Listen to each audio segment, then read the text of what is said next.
তো তোমার আব্বা কেন কিভাবে মারা গেলেন তুমি দেখছো? না আমি দেখছি না। কিভাবে মারা গেছেন? আমি অফিসে পেশা করতাম আর আব্বাই ডাকছি আর আমি বাড়তে চলে এদিকে আব্বা মরে গেছে। আমাদের সাথে যুক্ত থাকার জন্য আমন্ত্রণ জানাচ্ছি। আসলে অনেক কষ্ট নিয়ে একটি লাইভে আমরা আসলাম। আমরা কি বলবো আর বলার ভাষাও আমরা পাই না, অনেক সময় হারিয়ে ফেলি।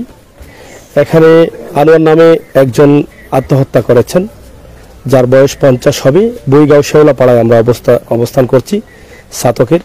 তো আমরা আসলে জানবো যে ছোট্ট ছোট্ট 3টি বাচ্চা রেখে আত্মহত্যার পথ বেছে নিয়েছেন। এটা আসলে এই গ্রামের এলাকার কেউ মেনে নিতে পারছেন না। এবং যিনি মারা গেছেন তিনি খুবই ভালো মানুষ ছিলেন, একজন নামাজি সৎ একজন মানুষ ছিলেন। এটা কিন্তু অনেকেই ভাবতেও পারেন না যে এরকম ঘটনা ঘটবে। তবে এখানে কাউকে দায়ী করছেন না, তিনি নিজেই কিন্তু 2টি লেটার চিঠি লিখে গেছেন। তো আমরা একটু আসলে এটা জানার চেষ্টা করবো। এখানে দেখেন 3টি বাচ্চা, ছোট ছোট 3টি বাচ্চা, এবং ওনার ঘরটা দেখেন আপনারা, এই হচ্ছে ওনার ঘর। দুঃখজনক হলে সত্য, এই যে বাচ্চাগুলো তিনি রেখে গেলেন, অবশ্যই এদেরকে আল্লাহ তাআলা হেফাজত করবেন আমরা বিশ্বাস করি। কিন্তু এই বাচ্চাগুলোর দিকে তো একবার তাকানো উচিত ছিল। কারণ আপনি দেখেন, আমি যখন এই বাচ্চার দিকে তাকাচ্ছি তখন কিন্তু আমার চোখে জল আটকানো যাচ্ছে না যে এই বাচ্চাগুলো এখন কাকে বাবা ডাকবে, এই বাচ্চাগুলো এখন কার কাছে তার চাহিদাটা আর কথা বলবে। কারণ এই পৃথিবীতে বাবা ছাড়া যে বাচ্চাগুলো বেড়ে ওঠে তাদের কষ্টটা যাদের বাবা নেই তারা জানে, যারা বড় হয়েছে বাবা ছাড়া তারা জানে। এবং আমরা যারা সমাজে আমরা মমিন আছি, আমরা যারা মমিন হিসেবে জন্ম নিয়েছি, আমাদের মন মমিনের আছে, আমরা বুঝতে পারি। এই বাচ্চাগুলোর মুখের দিকে তাকালে আমাদের কলিজাটা ফেটে যায়। আপনারা যারা বাবা আছেন, মা আছেন, আপনারা বুঝতে পারবেন যে বাচ্চার জন্য কতটুকু আদর থাকে এবং বাচ্চা বাবার কাছে কি চায়। তো আমরা একটা কথাই বলবো, ভুইগাঁও শেওলাপাড়ায় আমি আছি, এই এলাকার অনেক প্রবাসী ভাই বন্ধুরা আছেন, আপনারা একবার এসে এই বাচ্চাগুলোকে একটু দেখে যাবেন, এই এতিম বাচ্চাগুলোকে দেখে যাবেন। আল্লাহ রাসূল বলেছেন এবং আল্লাহ খুশি হন, যদি কোনো এতিমের মাথায় কেউ হাত রাখে সেটা আপনার জান্নাতের উসিলা হতে পারে। আমি আজকে কি বলবো বলার কোনো ভাষা খুঁজে পাচ্ছি না, কিন্তু একটাই বলবো, এই বাচ্চাগুলোকে আপনারা একটু দেখে যাবেন, এই অনুরোধটুকু করব। আমরা আমাদের আজকের লাইভটি আপনারা সবাই শেয়ার করবেন, সাথে থাকবেন। আমি প্রথমে এখানে এই এলাকার মুরব্বী অনেক রাম আছেন, যুবকরা আছে, সবাই কিন্তু আসলে এমন অবস্থায় আছে যে কথা বলার ভাষা তারা হারিয়ে ফেলেছে। কষ্ট করে তিনি খেয়ে দিয়ে বেঁচেছিলেন, কারো ক্ষতি করেন নাই, কারো কাছে হাত পাতেন নাই, কোনোদিন কারোর সাথে মারামারিও করেন নাই। সেই মানুষটি আজকে না ফেরার দেশে চলে গেছেন। চলে তো আমরা সবাই যাব, এই পৃথিবীতে আমরা মানুষ হিসাবে এসেছি, আমাদেরকে মরেও যেতে হবে, কেউ থাকবো না, কেউ থাকতেও পারবো না। কিন্তু এই যে চলে গেলেন, এই যাওয়াটা আমরা মেনে নিতে পারছি না, অনেকেই মেনে নিতে পারছেন না। তো মা, তোমার নাম কি? সাইমা। সাইমা। তো তোমার আব্বা মারা গেছেন? একটু জোরে বলো মা। তোমার ভাই বোন কয়জন? 3 জন। তোমার 2 ভাই আর তুমি বড়? তো তোমার আব্বা কেন কিভাবে মারা গেলেন তুমি দেখছো? না আমি দেখছি না। কিভাবে মারা গেছেন? আমি অফিসে পেশা করতাম আর আব্বাই ডাকছি আর আমি বাড়তে চলে এদিকে আব্বা মরে গেছে।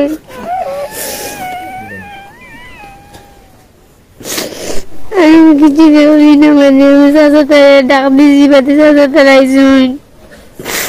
তোমার আম্মা কি করেছিল? তোমার আম্মা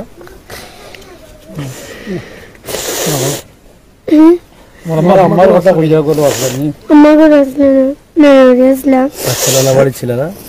তোমরা তোমার আব্বুর সাথে ছিলা? তোমার নাম কি বাবা? সায়েম। সায়েম। তোমার আব্বু কই? হ্যাঁ, মারা গেছেন? তোমার আব্বু মারা গেছেন বাবা? তোমার নাম কি? ইব্রাহিম। ইব্রাহিম। আচ্ছা, এই পরিবারের পাশে যদি কেউ সাহায্যের হাত বাড়ায় তাহলে কি আপনাদের অসুবিধা? আমি আসলে সাহায্যের জন্য এখানে আসি নাই, কিন্তু আমার এই বাচ্চাগুলো দেখে আমার কলিজাটা ফেটে যাচ্ছে। এই বাচ্চাগুলো আজকে এতিম হয়ে গেল, তাদের মা হয়তো তাদের কাছে নেই, জানি না কেন, কিন্তু তারা তাদের বাবার কোলে শুয়েছিল। ছোট্ট বাচ্চাটি যখন রাতের ঘুমন্ত অবস্থায় সে প্রস্রাব করবে জেগে উঠেছে, লাইট জ্বালিয়েছে, তখনই বাবা আত্মহত্যা করেছেন। সে দেখে চিৎকার শুরু করেছে। বাবাকে নিয়ে যাওয়া হয়েছে মেডিকেলে, লাশও কবর হয়ে যাবে, সবকিছু শেষ হয়ে যাবে, কিন্তু বাচ্চাগুলির ভবিষ্যৎ এখন কি হবে? এই বাচ্চাগুলোকে কে দেখবে?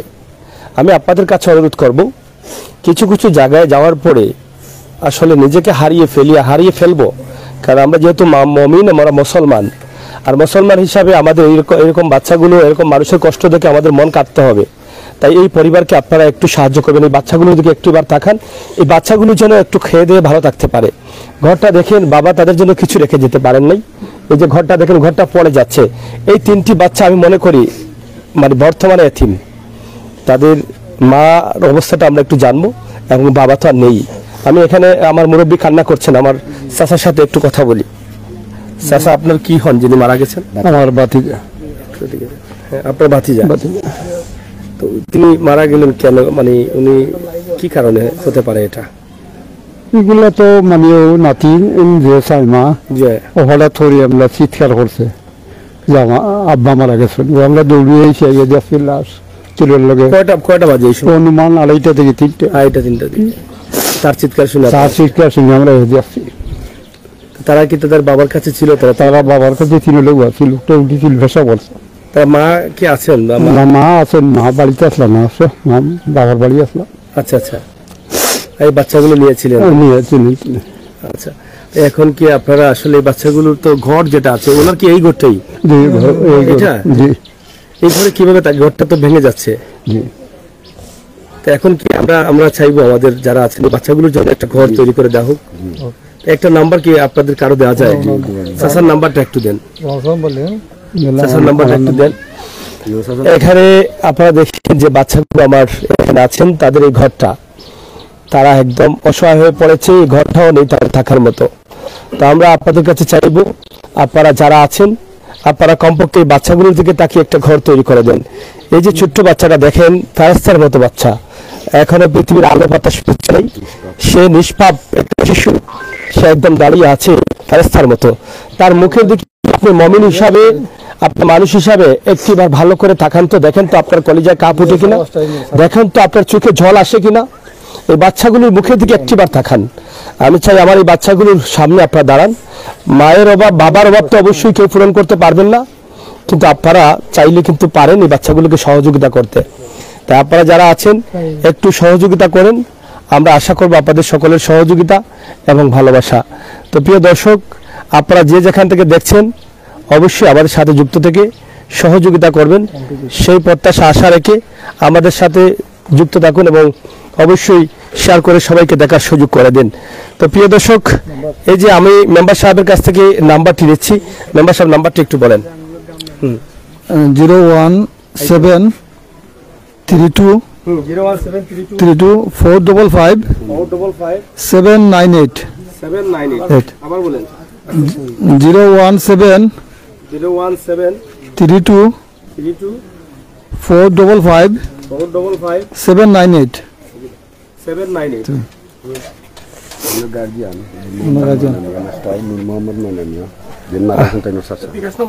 এটা হচ্ছে মাস্টার নূর মোহাম্মদ ময়না মিয়া, যিনি মারা গেছেন, ওনার চাচা।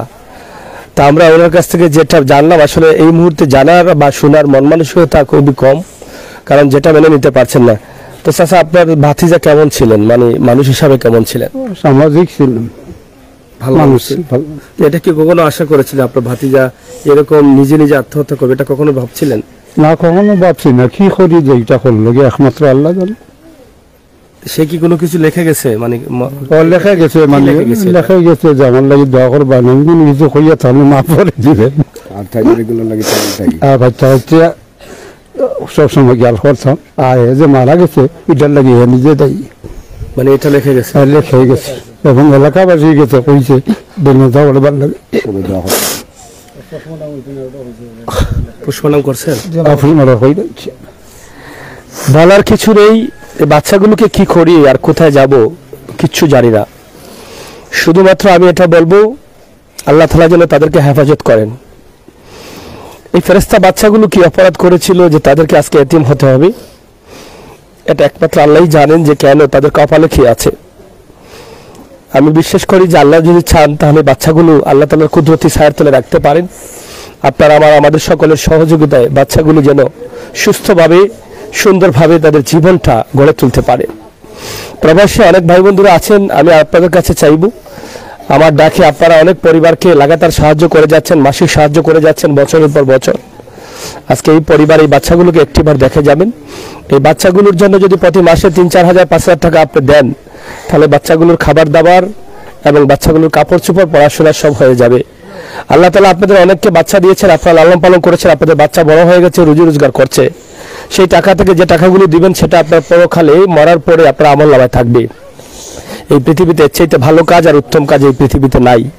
তাই আশা করব আপনারা সাহায্য করেন, এই বাচ্চাগুলোর দিকে একটুবার তাকান, মন থেকে তাকান। এই বাচ্চাগুলোর দিকে তাকানোর পরে আপনার জিন্দগিটা উজ্জ্বল হয়ে যেতে পারে, আপনার বাচ্চা, আপনার ভবিষ্যৎ সুন্দর হয়ে যেতে পারে। কারণ এই পৃথিবীতে এই বাচ্চাগুলোর দোয়া বড় প্রয়োজন। আপনাকে বেঁচে থাকতে হলে, আমাকে বেঁচে থাকতে হলে এই সমস্ত মানুষের দোয়া যদি আমরা না নেই, তাহলে ভালোভাবে বাঁচার আশা করি না, মরার পরে শান্তিও আশা করি না, জান্নাতও আশা করি না। এই পৃথিবীতে বাঁচতে হলে মানুষ হতে হবে, মানুষ হতে হলে মন থাকতে হবে, আর মন থাকতে হবে, মন যদি থাকে তাহলে মানুষের কষ্ট থেকে কাটতে হবে, এতিমের কাছে যেতে হবে, এতিমের মাথায় হাত রাখতে হবে। এতিমের মাথায় হাত রাখলে আল্লাহ আপনাকে নিশ্চয় জান্নাতি করবেন। এখানে এই ওয়ার্ডের মেম্বার আছেন, আমরা সাবেক মেম্বার, নামটা কি? মুহিব ভাই। আমরা আপনার কাছ থেকে একটু জানি যে আসলে আপনারা তো এখন এই মুহূর্তে কষ্টে জর্জরিত। আপনারা সবাই কিন্তু বাচ্চাগুলোকে আঁকড়ে ধরে রেখে আছেন। এই যে আমার চাচা চোখের জল নজরে যাচ্ছে, এবং প্রত্যেকটা এখানে মা বোনেরা অনেক আছেন এই এলাকার, সবাই কিন্তু কান্না করছে, বাচ্চারাও কান্না করছে। তো আসলে এই বাচ্চার মতো দেখেন এখানে অনেক বাচ্চারা আছেন, তাদের বাবা মা সবাই আছে, কিন্তু এই বাচ্চাগুলো আজ এতিম হয়ে গেল। আমি এই বাচ্চাগুলোর জন্য আল্লাহর ওয়াস্তে আপনাদের কাছে চাচ্ছি, আপনারা দয়া করে একটু সাহায্য করবেন। তো মেম্বার ফোনটা কার আছে? মেম্বার মহোদয়, আপনি যদি একটু বলেন দর্শকদের উদ্দেশ্যে, আপনার এলাকারও কিন্তু অনেক আছেন, তাদের একটা ঘর খুবই প্রয়োজন আমি মনে করি। আসলে সিলেট ম্যাগাজিনের সাংবাদিক ফয়সাল ভাইকে ধন্যবাদ, এবং আমার সাধারণ সুনাম মঞ্চের ফয়সাল ভাইকে ধন্যবাদ। আমরা এলাকাবাসী খুবই মর্মাহত। আজকে যিনি আনোয়ার হোসেন, উনি একজন ক্ষুদ্র ব্যবসায়ী ছিলেন। ওনার আমাদের বুইগাঁও পয়েন্টে একটা কাঁচামারির দোকান ছিল, এবং ছোটোখাটো দানের ব্যবসা কর্তা উনি। আমি ছোটোবেলা দেখতেছি উনি খুব নীরব একজন মানুষ।